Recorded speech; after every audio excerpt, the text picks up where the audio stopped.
Assalamu alaikum. I am Hafsa Aliza Yaqub. Welcome to my YouTube channel Psychological Learning with Aliza Yaqub. Today we discuss on early adulthood in developmental psychology.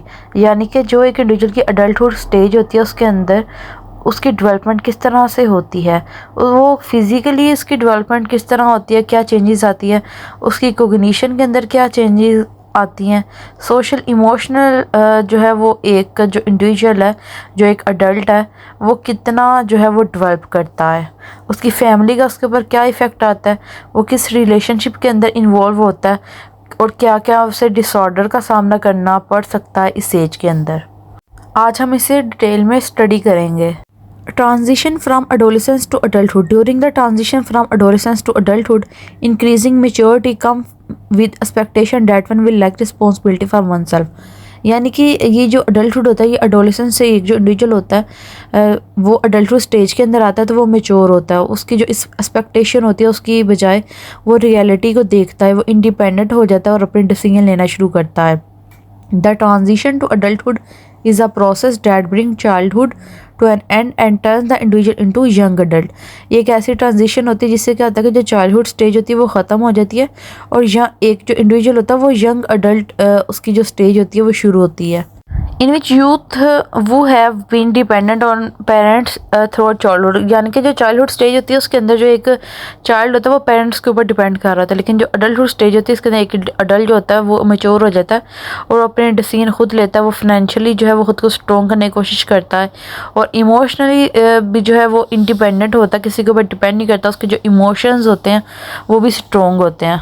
Early adulthood stage के अंदर जो एक individual होता है, जो एक person होता है, वो उसकी ट्रांजिशन होती है हाई स्कूल टू कॉलेज। यानी वो स्कूल से कॉलेज की तरफ आता है, उसने डिसीजन मेकिंग वो इंडिपेंडेंट होकर करता है कि उसने फर्दर जो है वो आगे किस फील्ड में जाना है। उसे अपनी पर्सनैलिटी के अकॉर्डिंग क्या फील्ड जो है उसे अच्छी लग रही है, उसके इंटरेस्ट क्या है, किस तरह का उसका शौक़ है, देन वो उस तरह की जो फील्ड है अपने लिए चूज़ करता है। Physical performance and development during early adulthood stage and individual reach physical maturity की जो एक इंडिविजुअल होता है वो फिजिकली भी मेच्योर होता है, उसके अंदर मेच्योरेशन आती है, पीक लेवल के ऊपर उसकी फिजिकल स्ट्रेंथ होती है। यानी कि वो उसकी हाइट भी ज़्यादा होती है, उसका वेट भी ज़्यादा होता है और वो बहुत ज़्यादा वेट जो होता है वो भी वो उठा सकता है। उसके जो मसल हैं वो स्ट्रेंथ पकड़ते हैं। इसके अलावा जो उसकी बोन डेंसिटी है वो इंक्रीज़ होती है और जो कार्डियक फंक्शनिंग है वो रेगुलर होती है। अर्ली अडल्टहुड स्टेज के अंदर जो इंडिविजुअल होते हैं वो हेल्दी डाइट लेते हैं और ख़ुद को जो है वो एक्सरसाइज के अंदर इन्वॉल्व रखते हैं ताकि उनकी जो फिज़ीक है वो अच्छी रहे और उनकी जो फिज़िकली जो है वो अच्छा जो है हेल्दी डेवलप कर सकें। बट साथ जो है वो उन्हें एक इशू भी होता है कि उनका वेट जो है वो ज़्यादा ना हो जाए। जैसे कि ईटिंग एंड वेट, यानी कि वो हेल्दी डाइट खाते हैं ताकि उनका जो वेट है वो ज़्यादा ना हो और वो अपने बहुत एहतियात से खाना खाते हैं। ये नहीं कि वो ज़्यादा खाना खाए और फिर जो है उनका वेट जो है वो ज़्यादा हो जाए इस और फर्दर जो है वो आगे उन्हें डिफरेंट डिसऑर्डर, यानी कि जो एक फूड डिसऑर्डर होते हैं, जो ईटिंग डिसऑर्डर्स होते हैं, यानी कि इस एज के अंदर जो एक इंडिविजुअल्स होते हैं वो इस तरह करते हैं कि खाना नहीं खाते ताकि उनका वेट ना ज़्यादा हो जाए, जिसकी वजह से एनोरेक्सिया नर्वोसा डिसऑर्डर हो जाता है, या वो सेल्फ इंड्यूस वॉमिट करती हैं ज़्यादा खा के ताकि वेट ना ज़्यादा हो जाए, जो कि बुलिमिया नर्वोसा होता है। और या फिर जो है वो बहुत ज़्यादा टेंशन के अंदर खाते हैं और कोई भी वो सेल्फ इंड्यूस वॉमिट भी नहीं करते जिससे वो ओवर वेट हो जाते हैं और फिर वो हर वक्त उसी टेंशन के अंदर रहते हैं कि मेरे वेट जो है वो बहुत ज़्यादा है। तो इस तरह डिफरेंट डिसऑर्डर्स जो है वो होने का खदशा होता है। इस वजह से जो अडल्ट्स होते हैं वो हेल्दी डाइट लेते हैं और ख़ुद को जो है वो एक्सरसाइज के अंदर इन्वॉल्व रखते हैं। सब्सटेंस अब्यूज़ इस एज के अंदर जो अडल्टहुड स्टेज होती है इसके अंदर कुछ जो इंडिविजुअल होते हैं वो अपने दोस्तों को देख के या पीयर्स को देख के वो जो है वो कॉपी करने के लिए जो है वो सब्सटेंस को यूज़ करना शुरू कर दिया, जिससे उनकी जो हेल्थ होती है उसके ऊपर बहुत बुरा इफ़ेक्ट आता है। उसका मेंटल जो हेल्थ होती है वो भी डिस्टर्ब होती है और इसके अलावा और भी डिफरेंट रीज़न होते हैं, या कोई पीयर प्रेशर होता है, कोई स्टडी का प्रेशर होता है, या वो अटेंशन सीखने के लिए जो है वो सब्सटेंस अब्यूज़ करना शुरू कर देते हैं। Sexual activity in emerging adulthood, जो एमर्जिंग अडल्टहुड स्टेज होती है इसके अंदर जो इंडिविजुअल्स होते हैं वो सेक्सुअल एक्टिविटी के अंदर जो है वो इन्वॉल्व होते हैं। ये इनके सेक्सुअल जो एक बिहेवियर होता है, जो एक सेक्सुअल एक्टिविटी होती है उसकी वो अराउजल स्टेज होती है। Sexual orientation and behaviour. Sexual orientation is an enduring pattern of romantic और सेक्सुअल अट्रैक्शन।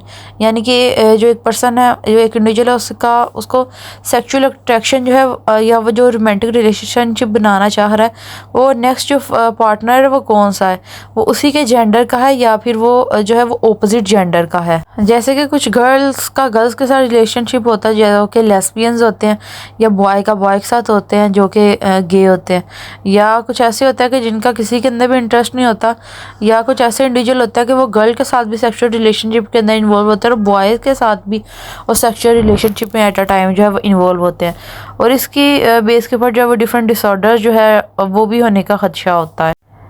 अगर एक फीमेल के साथ या एट अ टाइम मल्टीपल जो पार्टनर हैं या इस तरह सेक्सुअल ओरिएंटेशन बिहेवियर हो, तो उसके नतीजे में डिफरेंट जो है वो सेक्सुअली ट्रांसमिटेड इन्फेक्शंस होते हैं, जैसे कि जेंटल हर्पीज़ हेपेटाइटिस जो है वो इस तरह ट्रांसफ़र हो जाती है। HIV वायरस जो है, जो कि एड्स को काज करता है, वो होने के खदशात होते हैं। जैसे कि पहले स्टडी डिस्कस कर लिया गया है कि जो ये एक अडल्टहुड स्टेज होती है, इसके अंदर जो एक इंडिविजुअल होता है, जो एक नौजवान होता है, उसकी ये सेक्सुअल जो है अराउजल एज होती है। इसके अंदर सेक्सुअल अजल्ट भी हो सकता है, या कोई नेक्स्ट पर्सन के ऊपर फोर्सली जो है उसके साथ सेक्सुअल रिलेशनशिप के अंदर इन्वॉल्व हो सकता है, या उसका रेप जो है कर सकता है। इसके लिए, इसकी रोकथाम के लिए जो है वो डिफरेंट जो है वो लैंडलाइन नंबर्स होते हैं, ताकि फौरी तौर पे उनके ऊपर कॉन्टेक्ट किया जाए, ताकि जो टीम है वो इंडिविजुअल की हेल्प के लिए उसी टाइम जो है वो पहुंच जाए। अडल्टहुड स्टेज के अंदर जो एक इंडिविजुअल है, उसकी कोग्निटिव डेवलपमेंट भी होती है, वो क्रिएटिविटी के अंदर इन्वॉल्व होता है, डिफरेंट न्यू जो चीज़ें आती हैं उसका वो क्रिएट करता है, और उसकी कोशिश होती है कि वो जिद्दत लेके आए, जो पुरानी चीज़ें हैं उसको चेंज किया जाए और इसके अंदर जो है वो नई चीज़ें लेके आई जाए, या कोई भी प्रॉब्लम्स होती है तो उसके वो मल्टीपल सोल्यूशंस निकालता है कि किस तरह जो एक प्रॉब्लम है उसको सॉल्व आउट किया जा सकता है। Achievement, career and work. ये जो एक अडल्टहुड एज होती है, इसके अंदर एक जो इंडिविजुअल होता है वो उसका फोकस होता है कि वो अपनी कुछ ना कुछ जो है वो अचीव करे, जिसके अंदर उसका इंटरेस्ट है, जो उसका फोकस है, जो उसका गोल है, उसे वो अचीव करे। वो अपने कैरियर के ऊपर जो है वो फोकस करता है, वो हार्ड वर्क करता है, पैशन अपना फुल जो है वो उसके अंदर इन्वॉल्व करता है, ताकि वो अपने गोल को अचीव कर सके। Finding a path to purpose. इस स्टेज के अंदर जो एक इंडिविजुअल होता है वो अपनी लाइफ का पर्पस फाइंड आउट करता है कि मेरे अंदर क्या एबिलिटी है, मेरे अंदर मैं क्या कर सकता हूँ और क्या मैं नहीं कर सकता, मेरे अंदर कितने कैपेबिलिटी है और मेरे लिए करने के लिए क्या वर्क बना है। इस तरह वो अपने एक पर्पस को फाइंड आउट करता है और फिर अपने वो गोल्स को अचीव करता है। सोशल इमोशनल डेवलपमेंट भी होती है इस अर्ली अडल्टहुड स्टेज के अंदर, जिसके अंदर एक जो इंडिविजुअल होता है वो अपने टेम्परामेंट जो होता है उसके ऊपर कंट्रोल करना सीखता है, उसकी जो फर्दर और इंडिविजुअल्स के साथ अटैचमेंट होती है उसके ऊपर फोकस किया जाता है। ये उसकी एज होती है कि वो दूसरे के अंदर जो है दूसरा जो पार्टनर है उसके अंदर वो अट्रैक्शन फील कर रहा होता है, या वो उनके साथ जो है वो लव रिलेशनशिप के अंदर जो है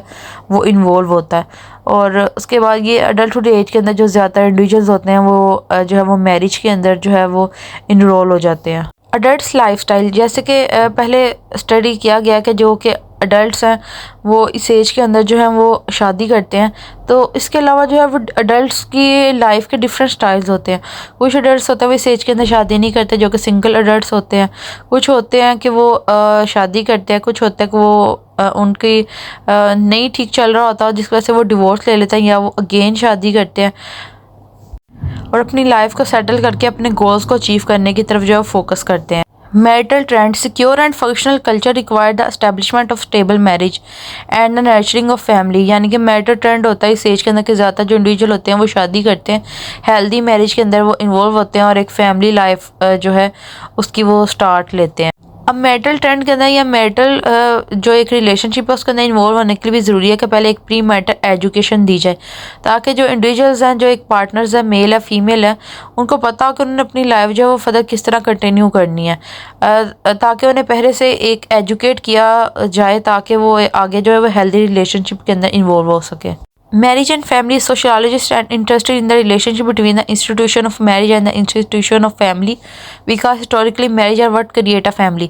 यानी शादी से क्या होता है कि आगे फर्दर जो है वो बच्चे होते हैं और उनसे क्या होता है एक फैमिली बनती है और एक जो बिल्डिंग है वो कंप्लीट होती है और जो एक अडल्ट है वो अपनी लाइफ के अंदर जो है फर्दर प्रोसीड करता है। Becoming a parent, the answer is parental attention, interest and approval need and the adult child never really outgrow.